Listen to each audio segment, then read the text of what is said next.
Hello everyone, আমি লিজা। আজকে আমি তোমাদের সাথে শেয়ার করতে চলেছি একটি মন্ডালা আর্ট, যেটির নাম হচ্ছে সৌন্দর্যের গভীরে লুকিয়ে থাকা এক অজানা দুঃখ। আমরা যখন ময়ূরের পেখম মেলানো রূপ দেখি, আমরা মুগ্ধ হয়ে তাকিয়ে থাকি। কিন্তু আপনারা কি জানেন, ময়ূর যখন পেখম তুলে নাচ শেষ করে নিজের পায়ের দিকে তাকায়, তখন সে নিজেই কেঁদে ফেলে, কারণ তার পা দুটো দেখতে খুবই কুৎসিত এবং রুক্ষ। প্রকৃতির সবচেয়ে সুন্দর পাখির আড়ালেও এই খামতিটি লুকিয়ে রয়েছে।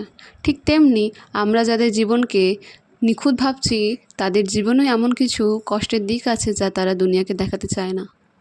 আজকের দিনে আমরা যখনই সামাজিক যোগাযোগের মাধ্যমে বা চারপাশে তাকাই, শুধু মানুষের হাসি, সাফল্য আর আনন্দের মুহূর্তগুলোই দেখতে পাই। অন্যের এই বাহ্যিক খুশি দেখে আমরা অজান্তেই নিজেদের ছোট মনে করতে শুরু করি। আমরা ভাবি সবাই কত সুখে আছে, শুধু আমিই বোধহয় অসহায়। আমি জীবনে কিছুই করতে পারলাম না, আমার জীবনটাই হয়তো ব্যর্থ।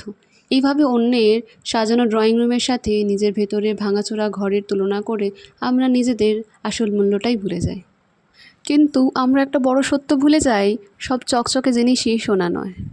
দূর থেকে যে ময়ূরটিকে এত নিখুঁত আর সুন্দর দেখাচ্ছে, একটু কাছে গিয়ে দেখুন তার প্রতিটা রেখা টানতে কত শতবার কলম চালাতে হয়েছে, কত ধৈর্য, কত নিখুঁত হাতের কাজ, আর কতটা কালির আঁচড় লেগেছে তার কোনো হিসাব নেই। ঠিক তেমনি প্রতিটা সুন্দর জীবনের পেছনে, প্রতিটি মানুষের হাসির আড়ালে একটা গভীর রহস্য বা কঠিন সংগ্রাম লুকিয়ে থাকে, যা আমরা দূর থেকে কোনোদিনই বুঝতে পারি না।